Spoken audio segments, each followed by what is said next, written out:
Hello दोस्तों, welcome back to my YouTube channel. तो दोस्तों, हम लोगों ने पिछले लेक्चर में लेव वाइगोस्की के बारे में पढ़ा था, उनके सिद्धांत नियम के बारे में पढ़ा था। बहुत ही अच्छे से हम लोगों ने पूरा टॉपिक फिनिश किया था और उसके बाद हम लोगों ने क्वेश्चन भी लगाए थे। अगर आपने वो नहीं देखा है तो डिस्क्रिप्शन में उसकी लिंक दी गई है, उस पर जाकर उसे ज़रूर देखिए, ठीक है। और सीटेट को फर्स्ट अटैम्प्ट में क्रैक करने की बहुत ही सुंदर स्ट्रैटेजी मैंने बताई है, जो कि मैंने खुद अपनाई थी और मेरे 120 मार्क्स आए थे। अगर आपने वो वीडियो नहीं देखा है तो प्लीज़ जाकर उसे ज़रूर विजिट कीजिए, ठीक है। उसकी भी लिंक मैं डिस्क्रिप्शन में डाल दूँगी। तो चलिए, आज का हमारा बहुत ही अच्छा सा टॉपिक है प्याजे के संज्ञानात्मक विकास का सिद्धांत, ठीक है। तो प्याजे ये है मिस्टर प्याजे, you can see his photograph, ठीक है। तो ये प्याजे जी हैं, इन्होंने एक संज्ञानात्मक विकास का सिद्धांत दिया था जो कि चाइल्ड के लिए है, यानी कि बच्चे के लिए है। ये काफ़ी सारी चीज़ें बताते हैं और ये पूरी सीडीपी में मैं कहूँ तो ये मोस्ट इम्पॉर्टेंट टॉपिक है, क्योंकि इससे क्वेश्चन आते ही आते हैं। कभी कभी तो दो क्वेश्चन इससे पूछे गए हैं, ठीक है। तो इसे हम बहुत ही अच्छे से पढ़ेंगे और आप इसे बहुत ही ज़्यादा ध्यान से पढ़िएगा। तो चलिए स्टार्ट करते हैं। देखिए, प्याजे जो हैं वो स्विट्ज़रलैंड के एक मनोवैज्ञानिक थे, ठीक है, साइकोलॉजिस्ट थे स्विट्ज़रलैंड के। तो इसे समझने के लिए कुछ आप टर्म्स मैं आपको बता रही हूँ, उन्हें आप अपने माइंड में सेट रखिएगा, जिससे आप डिफरेंस कर पाएंगे कि वाइगोस्की, क्योंकि जब अभी तो आप एक नियम पढ़ रहे हैं, जब आप पूरी सीडीपी पढ़ लेंगे तो आपके पास ढेरों सारी नियम हो जाएंगे, ढेरों सारे सिद्धांत हो जाएंगे, तो आप कंफ्यूज हो जाएंगे। इसलिए आपको कुछ एक कीवर्ड्स याद रखने हैं किसी किसी के, जिससे आप फाइंड आउट कर पाएँ कि आखिर में क्वेश्चन क्या कह रहा है और आपको उसका आंसर किस तरह से देना है, ठीक है। तो हमने वाइगोस्की में पढ़ा था, चलिए मैं आपको रिलेट करते हुए बताती हूँ। वाइगोस्की कहते हैं कि बच्चा जो है वो समाज के साथ सीखता है। किसके साथ सीखता है? समाज के साथ रहकर सीखता है। वाइगोस्की ने सोशल इंटरेक्शन की बात की है। उन्होंने कहा है कि बच्चा सामाजिक अंतःक्रिया के साथ सीखता है, बच्चे का विकास होता है और साथ ही साथ बच्चे के अंदर भाषा का भी विकास होता है। सिंपल, जिन्होंने पिछला वीडियो देखा है उन्हें ये अच्छे से समझ में आएगा, ठीक है। तो अब प्याजे आए, प्याजे बोले कि नहीं, प्याजे ने एक अपना नियम दिया, एक अपना सिद्धांत दिया। उन्होंने बताया कि बच्चा जो है वो मानसिक और संज्ञानात्मक संरचना के साथ पैदा हुआ है। मैं क्या बोल रही हूँ? पहली बात, वाइगोस्की बोले कि बच्चा जब समाज के साथ रहता है, अपने आसपास लोगों के साथ रहता है, तो उसका विकास होता है, ठीक है, यानी कि उसका सामाजिक विकास होता है और बच्चा जो है चीज़ों को सीखता है और उसके अंदर लैंग्वेज यानी कि भाषा डेवलप होती है। जबकि प्याजे बोलते हैं, अरे नहीं बाबा, बच्चा तो मानसिक और संज्ञानात्मक संरचना यानी कि जो चिंतन करने की क्षमता होती है, यानी कि जो संज्ञान किससे जुड़ा है? आपके मस्तिष्क से जुड़ा है, सोचने की क्षमता से जुड़ा है, यानी कि बच्चा मानसिक और संज्ञानात्मक संरचना के साथ ही पैदा हुआ है। ये किसका कहना है? प्याजे का। तो आपको डिफरेंस समझ में आ गया। कभी कभी ये डिफरेंस करके भी एमसीक्यूज में आपसे क्वेश्चन पूछ लेता है, इसलिए मैं आपको दोनों चीज़ें कनेक्ट करके बता रही हूँ। चलिए आगे देखते हैं। तो प्याजे मैं फिर से बताती हूँ, प्याजे ने क्या कहा। प्याजे बोले कि बच्चा जो है, ऐसा नहीं है, वाइगोस्की ने कहा कि भाई बच्चा समाज में आकर सीखता है, समाज में आकर बच्चे के अंदर भाषा का विकास होता है। तबकि प्याजे बोले कि नहीं, बच्चा जो है वो पैदा ही हुआ है मानसिक और संज्ञानात्मक संरचना के साथ, ठीक है, यानी बच्चे के अंदर पहले से ही इनेट एबिलिटी होती है चीज़ों को सीखने की, उन्हें ग्रेस्प करने की, ठीक है। आगे देखते हैं। बच्चा 14 से 15 साल की उम्र में अधिकतम विकास प्राप्त कर लेता है। क्या मैंने कहा कि जब बच्चे की एज जो है वो 14 to 15 ईयर्स हो जाती है, तो उसका जितना मैक्सिमम डेवलपमेंट होना होता है वो हो चुका होता है। ये प्याजे कहते हैं। सब ने अलग अलग विचार व्यक्त किए हैं, तो उनको हम उनके ही मेथड से पढ़ेंगे। संज्ञान से, देखिए ये मैंने कुछ इंपॉर्टेंट करके ये लगाए हैं टिक्स, ठीक है। तो संज्ञान से भाषा का विकास होगा, डायरेक्ट क्वेश्चन आता है, प्रीवियस ईयर कराएंगे तब आप देखिएगा। प्याजे बोले संज्ञान से भाषा का विकास होता है।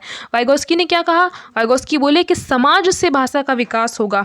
कनेक्ट करिएगा, समाज से भाषा का विकास होगा। जबकि प्याजे बोले कि बच्चा जो है वो मानसिक और संज्ञानात्मक संरचना के साथ पैदा हुआ है। बच्चे के अंदर सोचने की क्षमता पहले से ही होती है, जन्मजात होती है। तो बच्चे के अंदर संज्ञान से भाषा का विकास होता है, न कि समाज से, ठीक है। तो अब देखिए नेक्स्ट देखते हैं इसके बारे में। बच्चा एक्टिविटी, ये बहुत ही इंपॉर्टेंट है, मोस्ट इम्पॉर्टेंट है ये कीवर्ड्स, ये आपको रखने ही रखने हैं याद। बच्चा एक्टिविटी करके अपने ज्ञान को बढ़ा सकता है। देखिए पहली चीज़ ये बोले, शांति से समझिएगा, मैं फिर से बता देती हूँ। वाइगोस्की को थोड़ा सा पीछे करते हैं, प्याजे के बारे में सुनते हैं। प्याजे ने कहा कि बच्चा जन्मजात सीखने की क्षमता लेकर पैदा होता है।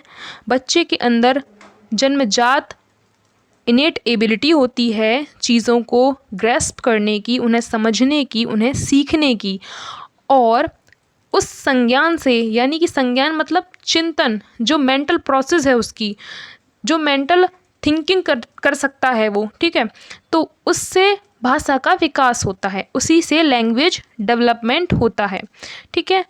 अब और चीज़ें क्या बताई, दूसरी चीज़ वो कहते हैं कि बच्चा एक्टिविटी करके अपने ज्ञान को बढ़ा सकता है। जितना उसे आता है वो सीखता जाता है और एक्टिविटीज़ करके, ठीक है, तो उसमें वो एडअप होता चला जाता है। यानी आपने कभी कभी देखा होगा बच्चे किसी चीज़ को करते हैं, मतलब मान लीजिए कोई गेम खेल रहे हैं, जो ब्लॉक बॉक्स होते हैं उनको जोड़ने का गेम खेल रहे हैं, आपने देखा होगा ऐसे ब्लॉकिंग बॉक्स होते हैं जिनको छोटे छोटे बच्चे जोड़ने की कोशिश करते हैं। तो कभी कभी क्या होता है, वो गलत टुकड़ा जोड़ने की कोशिश करते हैं तो वो उसमें ऐड नहीं होता, सीधी सी बात है, उसमें नहीं जुड़ता। तो वो क्या करते हैं, फिर दूसरा टुकड़ा लगाते हैं। जब वो दूसरा टुकड़ा भी मैच नहीं होता तो फिर वो तीसरा टुकड़ा लगाते हैं, सोचते हैं चलिए ये वाला तो मैच हो जाएगा। तो जब वो मैच हो जाता है तो इससे बच्चे की चिंतन शक्ति बढ़ रही है। अब आप सोचेंगे कैसे, देखिए मान लीजिए एक ये बॉक्स है, मैं एक बता रही हूँ एग्जाम्पल, और मान लीजिए इसमें इस शेप का ही फिट होगा, ऑब्वियस सी बात है, लेकिन बच्चा दूसरी शेप का फिट कर रहा है। तो बच्चा जब धीरे धीरे ये प्रोसेस कर रहा होगा तो उसके हाथ में कभी ये ब्लॉक जब आएगा तो वो ये सोचेगा, अपने दिमाग पे ये जोर लगाएगा कि क्या इस शेप का ये बॉक्स इसमें फिट हो सकता है, इसकी शेप ऐसी है, इसकी शेप ऐसी है, इसका मतलब ये बॉक्स जुड़ सकते हैं, आपस में ऐड हो सकते हैं। तो बच्चे के अंदर एक क्रिएटिविटी भी क्रिएट हो जाती है ना। बच्चे की चिंतन शक्ति बढ़ती है, बच्चे की थिंकिंग प्रोसेस डेवलप होती है, और इसी से बच्चे के अंदर लैंग्वेज का भी डेवलपमेंट होता है। आई होप ये सब क्लियर हो गया होगा। तो इसीलिए हम कह सकते हैं कि भाई बच्चे तो लिटिल साइंटिस्ट होते हैं, छोटे वैज्ञानिक होते हैं, वो चीज़ों को सीखना चाहते हैं और सीखने की जिज्ञासा होती है, से तो आप सभी जानते हैं, लिटिल साइंटिस्ट होते हैं बच्चे, ठीक है। आगे देखते हैं। यस, ये बहुत ही अच्छा है। बच्चे हमारे जितना सोच सकते हैं, देखिए पढ़ने के लिए बहुत सारी चीज़ें हैं, बुक्स उठाएंगे तो पागल हो जाएंगे, मैं बता रही हूँ अपना एक्सपीरियंस, ठीक है। तो मैंने बुक्स वगैरह इतनी ज़्यादा फॉलो नहीं की थी, मैंने कुछ की पॉइंट्स निकाल कर उनको अपनी कॉपी में नोट डाउन किया था, उनसे नोट्स बनाए थे, और उन्हीं नोट्स के बेसिस पे मेरे इतने अच्छे मार्क्स आए हैं, ठीक है। तो मैं आपको उसी स्ट्रेटजी से पढ़ा रही हूँ जिस स्ट्रेटजी से मेरे मार्क्स आए। अगर आपको वीडियोस पसंद आती हैं तो अपने दोस्तों के साथ भी शेयर कीजिएगा, ठीक है, और वीडियो को पूरा लास्ट तक देखिएगा, उसके बाद कमेंट में अपने व्यूज़ ज़रूर दीजिएगा कि आपको कितना समझ में आया, ठीक है, और मुझे कितना इम्प्रूवमेंट करना है आपको समझाने के लिए। अगर आपको समझ में आता है तो वो भी कमेंट में ज़रूर बताइएगा, ठीक है दोस्तों। चलिए इसको देखते हैं। बच्चे हमारे जितना सोच सकते हैं, क्या आपने कभी ये सोचा है? बिल्कुल, बच्चे, छोटा बच्चा होता है, आप क्या समझते हैं कि छोटे बच्चे को कितनी अकल होगी? आप अपने आप को बहुत समझदार समझते हैं कि आप क्या सोचते होंगे कि ये क्या इतना सोच पाएगा जितना मैं सोच सकता हूँ? अरे भाई, आपको पता ही नहीं है प्याजे क्या बोलते हैं। प्याजे जी बोलते हैं कि बच्चे हमारे जितना सोच सकते हैं। अगर आप ये सोचते हैं कि आप ही होशियार हैं या आप ही सबसे ज़्यादा सोच सकते हैं, तो बच्चे भी आपके जितना सोच सकते हैं।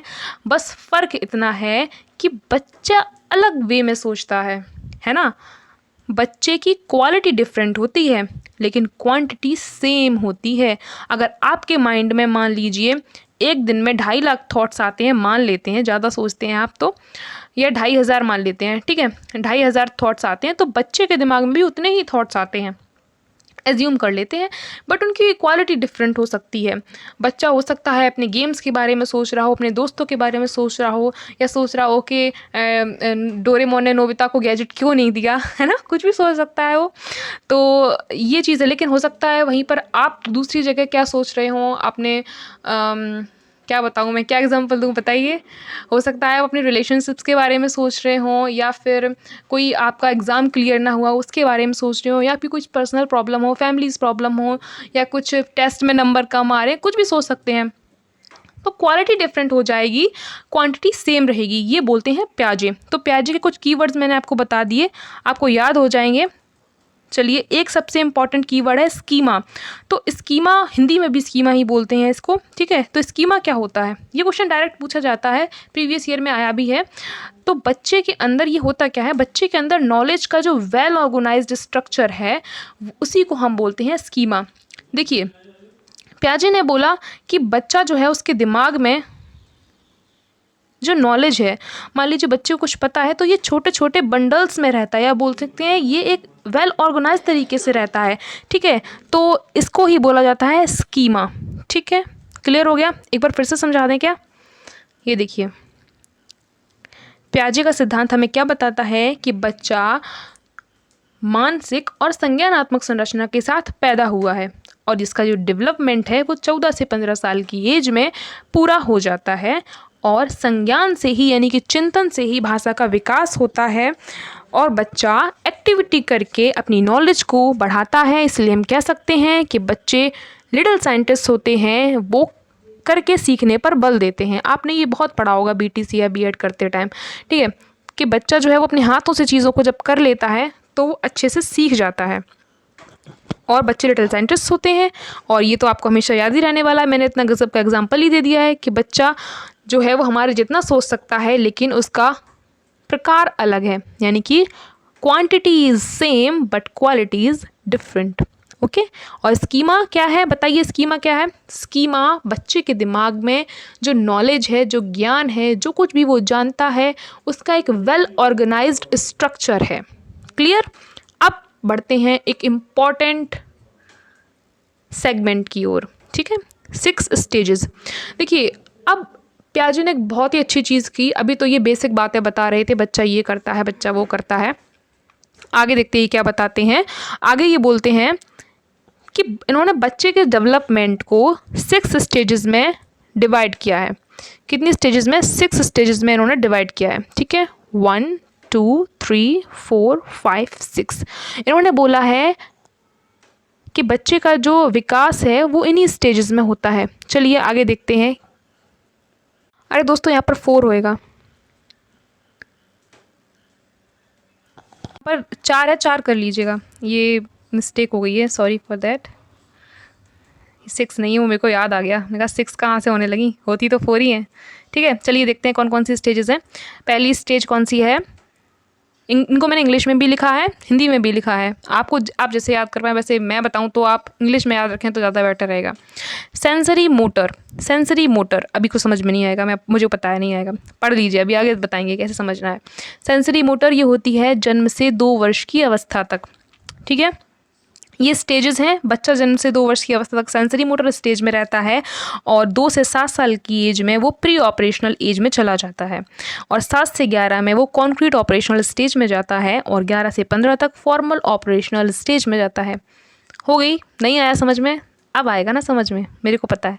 देखिए, सेंसरी मोटर को आप ये समझिए, सेंसेस, सेंसरी मोटर सेंसेस, ठीक है। सेंसेस क्या होते हैं आप सभी जानते हैं, किसी भी चीज़ को हम छू कर, टच करके, फील करके, ठीक है, तो वो क्या होते हैं, उसे बोलते हैं सेंसेस। सेंस बोलते हैं, सेंस लगाओ भाई, ठीक है।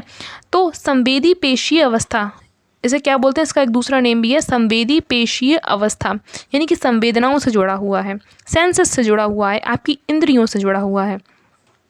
इस स्टेज में बोला गया है कि जब बच्चा 0 से 2 साल का होता है, यानी जन्म से 2 वर्ष की एज में होता है, तब बच्चा कोई भी चीज़ सीखेगा तो वो सेंस से सीखता है, ठीक है। उसको टच करके सीखता है, फील करके सीखता है ना। आप छोटे बच्चे को देखे होंगे, खिलाए होंगे, तो आप सबको पता होगा। वस्तु स्थायित्व, ये कुछ टर्म्स है, इन्हें मैं समझाऊंगी, ध्यान से सुनिएगा, एक सेकेंड। तो वस्तु स्थायित्व का मतलब क्या होता है? जन्म से 2 वर्ष के बच्चे के अंदर वस्तु स्थायित्व यानी ऑब्जेक्ट परमानेंस का गुण होता है। कैसे, मैं बताती हूँ। देखिए, बच्चा अगर किसी वस्तु से खेल रहा है, मान लीजिए किसी क्या बोलूँ, बोतल से खेल रहा है, कोई उसके पास ऐसी चीज़ है, किसी से वो खेल रहा है, और अगर आप उस वस्तु को उससे ले लेते हैं, उस खिलौने को उससे ले लेते हैं, तो बच्चा जो है वो रोने लग जाता है ना? तो बच्चा रोने लगता है कि अरे ये चीज़ मुझसे क्यों ले ली? तो उस बच्चे के अंदर वो वस्तु जो है वो परमानेंटली कहीं ना कहीं कुछ टाइम के लिए फिट हो चुकी है। तो बच्चे के अंदर उस वस्तु के लिए एक स्टेबिलिटी आ गई है। इसी को बोला जाता है कि ऑब्जेक्ट परमानेंस का जो बिहेवियर है वो बच्चे के अंदर सेंसरी मोटर स्टेज में आता है। ये क्वेश्चन ऐसे ही पूछे जाएंगे कि बताइए वस्तु स्थायित्व का गुण किस स्टेज में आता है, पियाजे के अनुसार किस स्टेज में वस्तु स्थायित्व का गुण आता है। तो आपको स्टेजेस दी जाएंगी, 4 ऑप्शन होंगे, 4 स्टेजेस दी जाएंगी और आपको उसमें से टिक करना है कि वस्तु स्थायित्व का गुण बच्चे के अंदर सेंसरी मोटर स्टेज में आता है, यानी कि इंद्रिय गामक अवस्था में आता है। क्लियर हो गया? अब देखते हैं स्थगित अनुकरण। आपने देखा होगा जब बच्चा जो है वो अपने पापा को दाढ़ी बनाते हुए देखता है तो वो सोचता है अच्छा मैं भी दाढ़ी बनाऊंगा, वही करने की कोशिश करता है। सेम ऐसे बताऊं या कुछ भी चीज़ आप कर रहे हैं तो बच्चा उसे करने की कोशिश करता है, देखता है और फिर उसे करने की कोशिश करता है। तो इसे बोलते हैं कि बच्चा जो है उसका नकल करने की कोशिश कर रहा है, यानी कि उसे इमिटेट करने की कोशिश कर रहा है। और अपनी पेडागोजी की भाषा में कहें तो वो हो जाएगा कि बच्चा स्थगित अनुकरण कर रहा है। क्लियर हो गया ना? ऐसी टर्म्स याद नहीं होती हैं, एग्जाम्पल्स देने पड़ते हैं। बच्चा क्या कर रहा है? बच्चा देखकर नकल करने की कोशिश कर रहा है। और वो किस एज में करता है? फिर से बताती हूँ, एज याद रखिएगा, ये भी पूछी जाती है, बहुत इंपॉर्टेंट टॉपिक है। 0 मतलब जन्म से 2 वर्ष की अवस्था तक सेंसरी मोटर स्टेज में बच्चा स्थगित अनुकरण करता है, देखकर नकल करने की कोशिश करता है, देखकर नकल करता है। कुछ ज़्यादा लैंग्वेज नहीं लिखनी है, ठीक है? ऐसे ही याद रखेंगे, याद हो जाएगा और क्वेश्चन निकल जाएगा, विश्वास करिए, ठीक है? चलिए आगे देखते हैं। और भी इसमें है गोल डायरेक्टेड बिहेवियर। देखिए, बच्चा जो है जन्म से 2 वर्ष की अवस्था तक गोल डायरेक्टेड बिहेवियर भी करता है।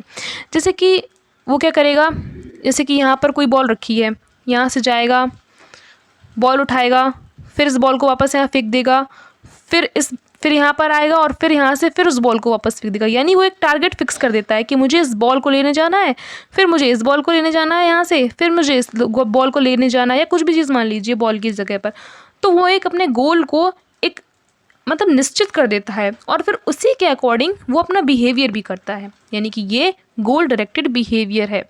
इंग्लिश के टर्म्स को याद रखेंगे तो ईजिली आप याद रख पाएंगे, बाकी आप हिंदी को भी याद कर सकते हैं, सेम ऐसे ही याद रखना है। मैंने दोनों चीज़ें लिख दी हैं, ठीक है? तो इसमें इतने ही पॉइंट्स थे, इतने ही इंपॉर्टेंट हैं।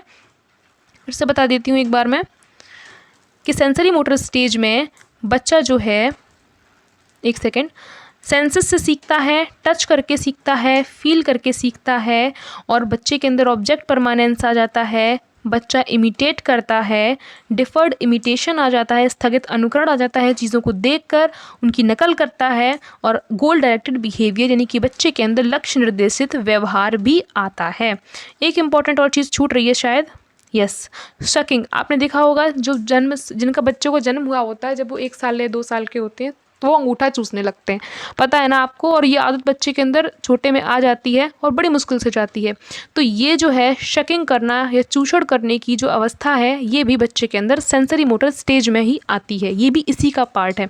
तो इस स्टेज में इतना ही था, आई होप आपको समझ में आ गई होगी। चलिए नेक्स्ट स्टेज पर चलते हैं, प्री ऑपरेशनल स्टेज, या ऐसे बोल सकते हैं पूर्व संक्रियात्मक अवस्था। ये 2 वर्ष के बाद की अवस्था है, 2 से 7 वर्ष। पहले तो बच्चा कुछ चीज़ों को जानता नहीं था, बस गोल डायरेक्टेड बिहेवियर कर रहा था और डिफर्ड इमिटेशन कर रहा था, यानी कि अनुकरण कर रहा था, चीज़ों को देख के नकल कर रहा था।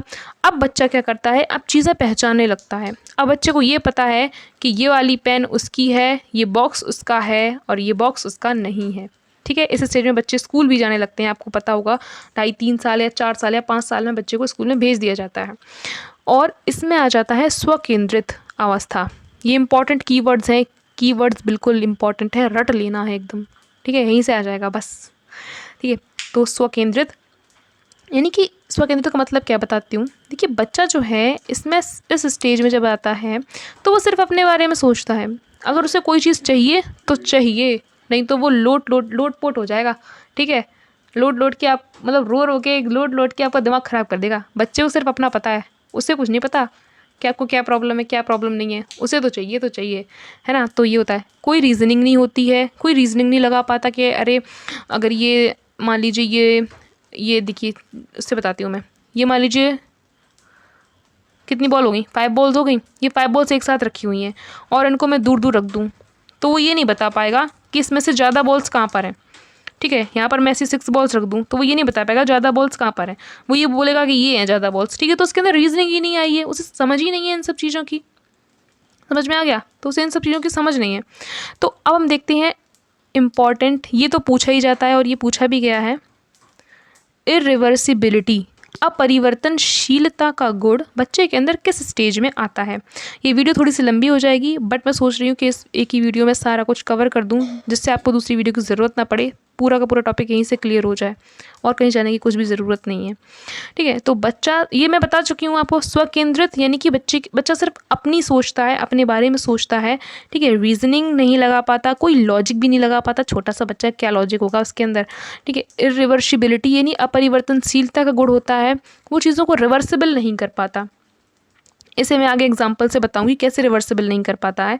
सेंट्रेशन का गुण होता है, यानी कि यही कह सकते हैं कि वो सिर्फ अपने बारे में सोचता है, वो चाहता है कि मतलब सब लोग, आपने देखा होगा बच्चा अकेले में रोने लगता है, यानी कि वो चाहता है कि सब लोग उसके आसपास रहें। ठीक है, तो वो बोलते हैं सेंटर ऑफ, ऐसा बोला सेंटर ऑफ अट्रैक्शन, ऐसा कुछ, मतलब वो जो है वो चाहता है कि सबका ध्यान सिर्फ उसकी तरफ रहे। ठीक है, तो इसे बोल सकते हैं सेंट्रेशन का गुण भी बच्चे के अंदर प्री ऑपरेशनल एज में होता है। आगे इसमें कुछ है, एनिमिज्म, इसे कैसे भूल सकते हैं, थोड़ा छोटा कर देते हैं, सारी चीज़ें आपको एक साथ दिखाई देने लगे। ठीक है, तो एनिमिज्म में क्या है, निर्जीव वस्तु को सजीव समझना। अब आप समझ गए होंगे कि क्यों बच्चा किसी बॉक्स से जब चोट लगती है उस बच्चे को तो वो गिर के रोने लगता है। तो हम क्या करते हैं, हम उस बॉक्स की पिटाई लगाते हैं, हम कहते हैं अच्छा मेरे बेटू को मारा, तो उसकी पिटाई लगाते हैं और इससे वो बच्चा रोता नहीं है और चुप हो जाता है ना। तो क्या है, बच्चे को ये लगता है कि अगर मुझे चोट लगी है ना तो इसको भी चोट लगनी चाहिए, अगर इसको चोट लगती है तो बच्चे को शांति मिलती है और वो रोना बंद कर देता है। ठीक है, तो ये समझ में आ गया। आप देखा हो बच्चा चलते चलते गिर जाता है तो क्या बोलते हैं कि अरे चींटी मर गई, उठ जाओ, चींटी मर गई है, देखो चींटी को चोट लग गई है या चींटी को चोट लग गई है, आपको नहीं लगी चोट, तो बच्चा चुप हो जाता है। तो ये गुण कब आता है बच्चे के अंदर, 2 वर्ष से 7 वर्ष की अवस्था में। मैं जन्म से बोलने जा रही थी, सॉरी फॉर दैट। तो 2 से 7 वर्ष की अवस्था में, यानी कि प्री ऑपरेशनल एज में, पूर्व संक्रियात्मक अवस्था में बच्चे के अंदर ये गुण आता है। कौन कौन सा, एनिमिज्म, सेंट्रेशन, इरिवर्सिबिलिटी, चीज़ों ये मैं बताऊँगी अभी, इसे छोड़ देते हैं। ठीक है, नो रीजनिंग, कोई रीजनिंग नहीं, कोई लॉजिक नहीं, और बच्चा चाहता है कि सिर्फ सभी लोग उसी के मतलब उसी की केयर करें, उसी के पास रहें, और वो सिर्फ अपने बारे में सोचता है। अगर उसे कोई चीज़ चाहिए तो बस चाहिए, और बच्चा जो है चीज़ों की पहचान करने लगता है, उसे पता है कि ये बॉक्स उसका है, कोई ले लेता है तो छीन लेता है कि अरे ये बॉक्स मेरा है, मुझे दे दे। ठीक है, चलिए आगे समझते हैं। ये मैं बता रही थी आपको, इरिवर्सिबिलिटी, बच्चे के अंदर प्री ऑपरेशनल एज में इरिवर्सिबिलिटी होती है। जैसे कि इस बच्चे को देख रहे हैं, ये 2 बीकर रखे हुए हैं, इसमें देख रहे हैं आप पानी भरा है, दोनों इक्वल लेवल पे हैं, कोई टेंशन की बात नहीं। लेकिन हम क्या करते हैं, जब भी हम एक बीकर का पानी निकाल के एक लंबी सी रॉड में डाल देते हैं, तो देखिए अब बच्चा क्या बता रहा है इस एज का। अब हम पूछते हैं बताओ बेटा किस में ज़्यादा पानी है, तो बोलता है इसमें ज़्यादा पानी है। क्या बोल रहा है, इसमें ज़्यादा पानी है, यानी कि उसे ये अंदाज़ा नहीं है, उसे ये पता नहीं है कि ये रॉड पतली है और ये जो बीकर है ये मोटा है। तो इससे क्या होता है, जब शेप और साइज चेंज होता है तो इनका जो इनके अंदर जो पदार्थ भरा हुआ है, जो द्रव्य भरा हुआ है, वो भी चेंज हो जाता है। यानी उसे ये नहीं पता कि ये तो है, तो ये सेम ही क्वांटिटी तो सेम ही है, चाहे ये लंबे बर्तन में डाल दो चाहे ये मोटे बर्तन में डाल दो, पानी तो नहीं है, उसे नहीं पता। तो इस उम्र में 2 से 7 वर्ष की अवस्था में, प्री ऑपरेशनल एज में, पूर्व संक्रियात्मक अवस्था में बच्चे के अंदर इरिवर्सिबिलिटी का गुण होता है। इसलिए बता रही हूँ, इतना फोर्स देके ये आता है। ठीक है, आगे एक में आएगा कि बच्चे के अंदर रिवर्सिबिलिटी आ जाती है। समझ रहे हो ना, अभी तो बच्चे के अंदर बच्चा ये परिवर्तनशीलता नहीं कर पाता है, बच्चा रिवर्सिबल नहीं कर पाता है चीज़ों को, लेकिन आगे जो स्टेज आएगी उसमें वो रिवर्सिबल कर पाएगा। तो आपको समझ में तो आना चाहिए कि आखिरकार टर्म्स हैं क्या। ठीक है, इसलिए समझा रही हूँ आपको। देखिए अभी हमने देखी प्री ऑपरेशनल एज, अब हमारी तीसरी एज आ गई है, कौन सी, तीसरी स्टेज आ गई है, सॉरी, कॉन्क्रीट ऑपरेशनल स्टेज, मूर्त संक्रियात्मक अवस्था। कॉन्क्रीट थिंग्स के बारे में आप सभी को पता होगा, जिन चीज़ों को हम टच कर सकते हैं वो क्या कहलाती हैं, कॉन्क्रीट थिंग्स कहलाती हैं। ये 7 वर्ष से 11 वर्ष की अवस्था है। ये एज भी आपको याद रखनी है कि जन्म से 2 वर्ष में कौन सी स्टेज आती है, सेंसरी मोटर, और फिर 2 वर्ष से 7 वर्ष में कौन सी एज आती है, प्री ऑपरेशनल, और फिर 7 से 11 वर्ष में कौन सी स्टेज आती है, कॉन्क्रीट ऑपरेशनल स्टेज। ठीक है, इस स्टेज को बोलते हैं नियमीकरण की अवस्था। यानी कि इस स्टेज, ये आप एक सेकंड नाम भी है, ऐसे आप याद रखिएगा कि इसे बोला जाता है नियमीकरण की अवस्था। बच्चे को डिसिप्लिन सिखाया जाता है। छोटे बच्चे को तो कुछ नहीं कि हाँ चलिए ठीक है थोड़ी बहुत गलती माफ़ कर देते हैं, लेकिन इस उम्र के बच्चे से एक्सपेक्ट किया जाता है कि उसके अंदर थोड़ा सा डिसिप्लिन होगा। उसे थोड़े हम नियम कानून सिखाने की कोशिश करते हैं कि बच्चे जब दूसरे घर पे जाता है तो मतलब ऐसे कुछ रिएक्ट नहीं करता, सबको पता है, मैं बोलना नहीं चाहूँगी, ठीक है, तो ये सबको पता है। तो कैसे उसे रिएक्ट करना है, कुछ भी चीज़ एकदम देख ली तो एकदम भागना नहीं है, मुझे वो चाहिए, है ना, तो ऐसे सब मैनर्स सिखाए जाते हैं बच्चों को। तो ये स्टेज कौन सी होती है, नियमीकरण की स्टेज होती है। आगे देखते हैं। देखिए, पेडागोजी इज़ ऑल अबाउट कि आपको कितना समझ में आता है। आप इन चीज़ों को रट नहीं सकते, कभी नहीं रट पाएंगे, मैंने भी नहीं रटी हैं।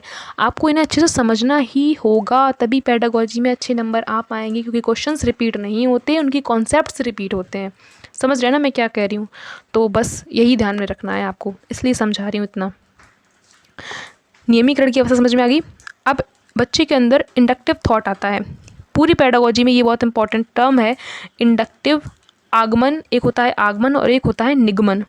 इनका एक अलग से टॉपिक है, यहाँ पे आप थोड़ा सा समझ लीजिए कि आगमन क्या मतलब होता है। बच्चे को पहले हम उदाहरण देते हैं।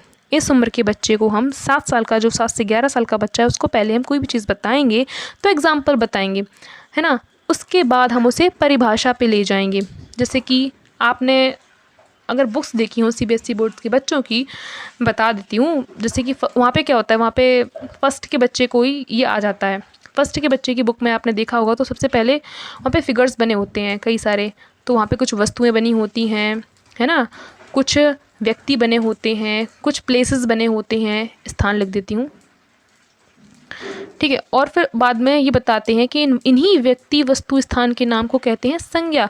यानी कि वहाँ पर जो थॉट प्रोसेस लगी है वो इंडक्टिव थॉट लगी है, इंडक्टिव थॉट प्रोसेस लगी है। वो पहले बताएंगे आपको उदाहरण, उसके बाद बताएंगे आपको परिभाषा। तो इसे ही कहते हैं, इस मेथड को ही कहते हैं हम आगमन विचार, ठीक है, या आगमन विधि, सिखाने की आगमन विधि। समझ में आ गया होगा ना आपको। अब बच्चे के अंदर जो उससे पहले वाली स्टेज थी प्री ऑपरेशनल, उसमें बच्चा रीजनिंग नहीं लगा पा रहा था, चीज़ों के पीछे छुपा लॉजिक नहीं ढूंढ पा रहा था, है ना, कि अगर एक ही बीकर, दो जो बीकर हैं उनमें समान पानी है, अगर उसी बीकर के पानी को हम किसी बड़ी सी रॉड में डाल देते हैं तो क्या वो पानी बढ़ जाएगा। उसे ये नहीं पता था, ना वो ये रीजनिंग लगा पा रहा था, ना लॉजिक लगा पा रहा था इसके पीछे क्या है। लेकिन इस एज का जो बालक है, वो 7 से 11 वर्ष का जो बालक है या जो बालिका है, वो ये लॉजिक लगा पाएगा, उसके अंदर लॉजिक भी आ जाएगा और इन चीज़ों को समझने की रीजनिंग भी आ जाएगी। कॉन्क्रीट थिंग्स, ठीक है, कौन सी चीज़, थिंग्स, सिर्फ कॉन्क्रीट, जो उसके सामने हैं, जो चीज़ें उसके सामने हैं, जिनको वो देख सकता है, छू सकता है, महसूस कर सकता है, ठीक है, उन चीज़ों के लिए ही वो लॉजिक और रीजनिंग का यूज़ कर पाएगा। अभी जो एब्स्ट्रैक्ट वाली आएगी ना, बिना देखे सब कुछ कर ले, वो भाई बाद का लेवल है इसका। रुको, थोड़ा सा रुको। 3 इंपॉर्टेंट चीज़ें इसमें क्या है, यस 3 इंपॉर्टेंट चीज़ें इसमें क्या है, ये कौन सी है इसमें, CCS, ये शॉर्टकट है, इससे याद रखिएगा। CCS, C for conservation, classification and seriation. अब ये क्या होते हैं, ये बहुत इंपॉर्टेंट टर्म्स है, इसलिए डिटेल में समझा रही हूँ। डिटेल नहीं, ये बहुत शॉर्ट है, हाँ ये बहुत शॉर्ट है। शॉर्टली मैं सारी चीज़ें कवर करने की कोशिश कर रही हूँ, ठीक है। ये सारा पूरा रहा इसके बारे में, इस स्टेज के बारे में। नियमीकरण की अवस्था है, आगमन विचार है, लॉजिक है, ठीक है। इसके बारे में समझते हैं CCS क्या है। सबसे पहले आता है कंजर्वेशन। इसमें क्या है, बच्चे के अंदर रीजनिंग और लॉजिक समझा रही हूँ, और कंजर्वेशन का गुण उसके अंदर कैसे आता है तीसरी स्टेज में, वो देखिए। बच्चा जो है वो शेप या साइज बदलने पर क्वांटिटी सेम ही रहती है, ये चीज़ें समझ पाता है। मैंने आपको बताया था आगे स्टेज में क्या आएगा, रिवर्सिबिलिटी। अब बच्चा समझ पाएगा कि ये जो इतने सारे रखे हैं और ये जो अलग अलग रखे हैं, देखने में तो ये ज़्यादा लग रहे हैं, मतलब क्या ये सीरियल में लगे हैं, तो वो बोल सकता है कि ये ज़्यादा तो नहीं है। छोटे बच्चे को क्या है, छोटी सी जगह में रखा है तो ये कम है, इतने में फैला हुआ है रखा है तो ये ज़्यादा है, रिवर्सिबल नहीं हो, थॉट नहीं लगा पाता, रिवर्सिबिलिटी होती है किस स्टेज में, प्री ऑपरेशनल में। अब कौन सी चल रही है, कॉन्क्रीट ऑपरेशनल, ठीक है। तो इस स्टेज में बच्चा ये समझ पाता है, उसके अंदर पलटावी का गुण आ जाता है। आगे देखते हैं क्लासिफिकेशन में क्या है, वो चीज़ों को उनकी विशेषताओं के आधार पर बांट पाता है। जैसे कि वो बता लेगा कि अच्छा ये सर्कल है, इसमें 3 सर्कल हैं, इसमें 2 सर्कल हैं, एक स्क्वायर है ना। तो वो ये चीज़ों का क्लासिफिकेशन कर पाता है। काफ़ी अच्छी स्टेज है तीसरी वाली, कॉन्क्रीट ऑपरेशनल। अब आता है सीरिएशन। इसमें जो है बच्चा बता पाता है, सीरियल से लगा पाएगा, ये छोटा है, ये बड़ा ब्लॉक है, ये उससे बड़ा हाथी है ना। ये ऐसे वो लगा पाता है चीज़ों को, सीरियल में लगा पाता है, यानी कि CS कंजर्वेशन, क्लासिफिकेशन, सीरिएशन, ठीक है, समझ में आ गया। लास्ट देखते हैं, ये चौथी स्टेज है, ये सबसे ऊपर वाली है, सबसे ऊपर की स्टेज है ये फॉर्मल ऑपरेशनल स्टेज, जो 11 से 15 साल की अवस्था होती है, ठीक है। इसमें बच्चे को लॉजिक भी आ जाता है और वो साइंटिफिक थिंकिंग भी करने लगता है, डिडक्टिव थिंकिंग करने लगता है, यानी कि आगमन का ठीक उल्टा।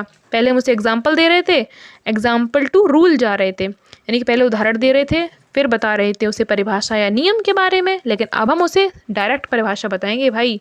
अब वो फॉर्मल ऑपरेशनल स्टेज में पहुंच गया है, उसके बाद हम उसे बताएंगे उदाहरण। समझ में आया। और ये इस बारी एब्स्ट्रैक्ट थिंकिंग करने की पावर रखता है। ये बच्चा एब्स्ट्रैक्ट थिंकिंग कर सकता है, बिना देखी हुई वस्तुओं को, बिना सामने स्थित वस्तुओं के बारे में भी ये सोच के उसमें रीजनिंग और लॉजिक लगा सकता है। फोर्थ वाली इजी है, लेकिन सेकंड और थर्ड और फर्स्ट बहुत इंपॉर्टेंट है, बहुत बहुत। कुछ क्वेश्चन, अच्छा एक चीज़ और है छोटी सी, संज्ञानात्मक विकास को यानी कॉग्निटिव डेवलपमेंट को इफेक्ट करने वाले फैक्टर्स कौन से हैं। ये आप ऐसे याद रखिए।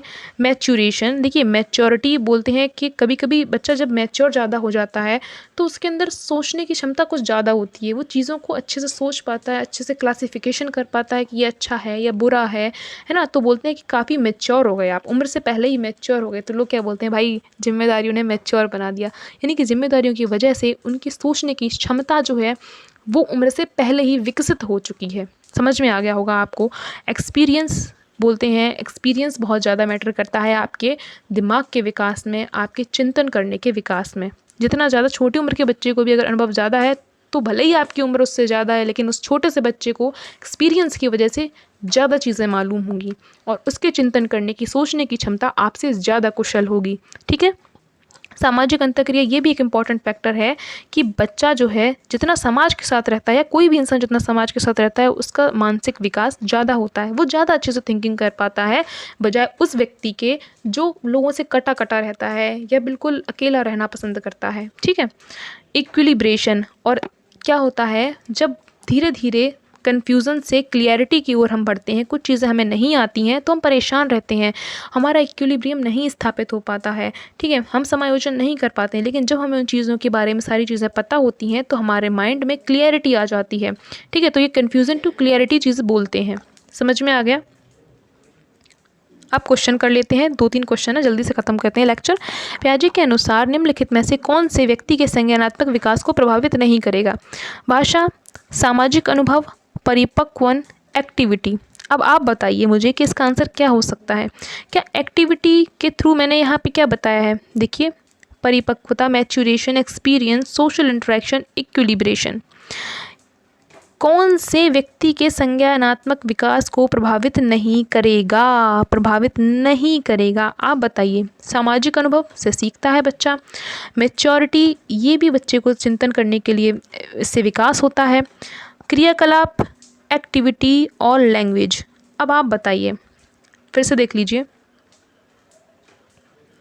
देख लिया ना। अब इसका आंसर आप सोचिए और कमेंट में मुझे बताइए। थोड़ा सा काम आपके लिए भी तो रहना चाहिए ना, बहुत मेहनत की है। देखिए मैं आपको थोड़ी सी एंड देती हूँ, 50-50 का केस कर देते हैं। देखिए क्या बताया, हाँ सोशल एक्सपीरियंस तो मतलब सही है, हमें तो गलत ढूंढना है ना। मैच्योरेशन भी सही है। अब आप ये बताइए मुझे डी और ए में से कौन सा इसका राइट आंसर होगा। उसके बाद मैं इसे नीचे पिन कर दूंगी इसके आंसर को, ठीक है। पहले आप लोगों का वो तो देख लूँ कि आप लोगों ने कितना समझा है ना, तो मुझे भी पता होना चाहिए थोड़ा। देखिए ये वाला बताइए, पियाजे प्रस्तावित करते हैं कि पूर्व संक्रियात्मक अवस्था यानी कि प्री ऑपरेशनल स्टेज में बच्चे असमर्थ होते हैं। किस में असमर्थ होते हैं, मैंने चिल्ला चिल्ला के बताया है, गलती मत कर देना। निम्नलिखित कारकों में से किसको उन्होंने इस असमर्थता के लिए जिम्मेदार ठहराया है। प्री ऑपरेशनल स्टेज में बच्चा क्या नहीं कर पाता है, बताइए। मैंने आपको डायग्राम भी दिखाया था, एक फ़ोटो दिखाई थी बच्चे की। विचार की अपरिवर्तनशीलता, हाइपोथेटिको डिडक्टिव रीजनिंग, उच्च स्तरीय मूर्त तर्क का अभाव, व्यक्तिगत कल्पना। दिख गया ना? एक मैंने बता दिया, एक आपको बताना है। इरिवर्सिबिलिटी ऑफ थॉट, ठीक है, बच्चा ये नहीं कर पाता। अब इसे डिटेल में नहीं बताऊंगी, पहले बता चुकी हूँ। और आज का लेक्चर ख़त्म हो गया। और आपको क्या करना है? अब आप क्या करेंगे बताइए? आपको करना है वीडियो को लाइक और शेयर, और इस चैनल को सब्सक्राइब भी कर लेना, ठीक है ना? ऐसे ही पढ़ाऊँगी अच्छा अच्छा। नेक्स्ट वीडियो में मिलते हैं। Bye bye, take care.